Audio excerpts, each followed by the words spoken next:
student, you are welcome to Dasan English Grammar. Student, today our topic is Model Part 9. In Model Part 9, I discuss about use of shall. Student, in which situation we apply use of shall? So let us learn one after another situation. Please take a pen and copy and point out which is important for you. Why? Because there may ask question related to modal auxiliary verb use of shall. So please watch this video, watch this topic and point on. Now let us start. Suppose that first in simple future में, यानी simple future में जब हम कोई काम को करेंगे वहां पर आई और वी के साथ शैल का प्रयोग करेंगे। जैसे मैं बाजार जाऊंगा, आई शैल गो टू मार्केट। हम लोग क्रिकेट खेलेंगे, we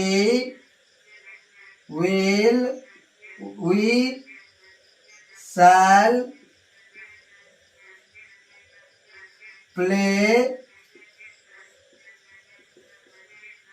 क्रिकेट। ये आपका जनरल सेंस में आ गया, यानी सिंपल फ्यूचर में जो कोई कार्य करेंगे वहां पर हम आई और वी के साथ शैल का प्रयोग करेंगे। लेकिन आपके लिए क्वेश्चन रहेगा कि प्लेज के स्थिति में, वार्निंग के स्थिति में और ऑर्डर और भी सिचुएशन में रह सकता है, तो वहां पर हम क्या चीज अप्लाई करेंगे आइए फिर सीखते हैं।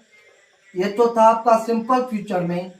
जैसे प्लेज के लिए, प्लेज में कोई प्रतिज्ञा लिया जाता है, जैसे जब यू टेक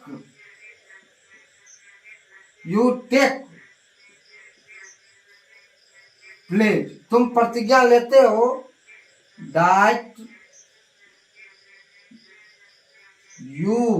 अब यू के बाद आपका ऑप्शन हो सकता है शैल और विल वाला। आपके एग्जाम में जो ऑप्शन रहता है तो उस ऑप्शन में आप शैल का जो ऑप्शन होगा उसको सिलेक्ट करेंगे और उसको टिक करेंगे। जैसे you shall serve the country.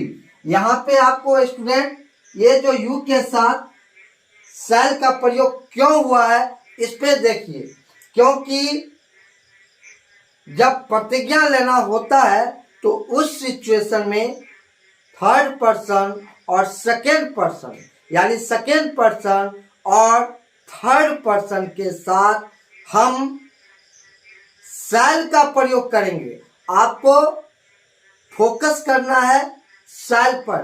किस किस के साथ?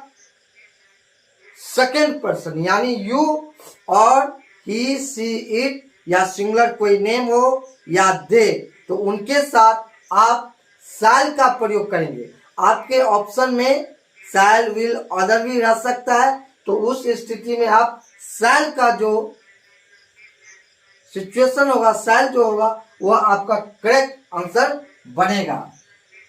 दूसरा, आप जैसे धमकी के लिए किसी को आप धमकी देते हैं तो वहां पर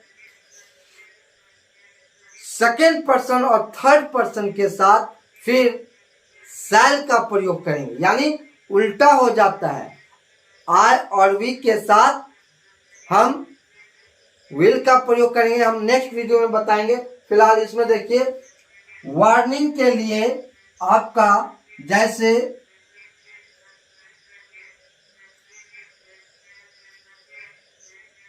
यू शैल dismiss him, यानी तुम उनको डिसमिस कर सकते हो, तुम उनको बर्खास्त कर सकते हो। स्टूडेंट यहाँ पे यू के साथ शैल का प्रयोग करना है, तो आप इसको एक एक पॉइंट को समझिए और समझने की कोशिश कीजिए, क्योंकि इससे रिलेटेड क्वेश्चन आपके मॉडल ऑक्सिलरी वर्ब से रिलेटेड और यूज ऑफ शैल से आपका क्वेश्चन रह सकता है, बन सकता है, और उसमें ऑप्शन भी दिया जा सकता है। तो आप इस चीज को सिलेक्ट करेंगे शैल वाला वार्निंग के लिए कि आप उसको डिसमिस कर सकते हैं, बर्खास्त कर सकते हैं। जैसे ऑर्डर के लिए, ऑर्डर में हम आज्ञा के लिए हम सेकेंड पर्सन और थर्ड पर्सन के साथ शैल का प्रयोग करेंगे। जैसे you shall do as I tell you. तुम करोगे, तुम अवश्य करोगे जैसा कि मैं तुम्हें कहता हूं। यहां पर ऑर्डर का बोध हो रहा है। क्या चीज का? ऑर्डर का।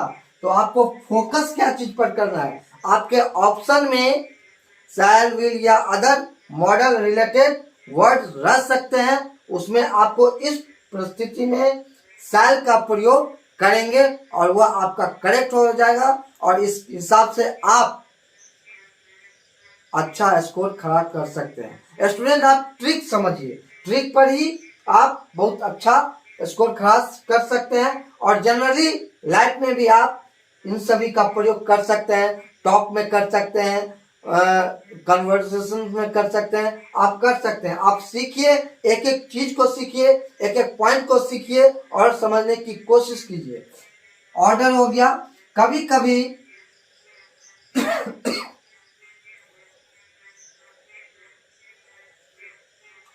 कभी कभी आपका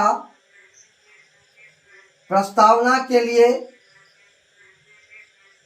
यानी इंट्रोगेटिव बनाने के लिए शैल का प्रयोग किया जा सकता है।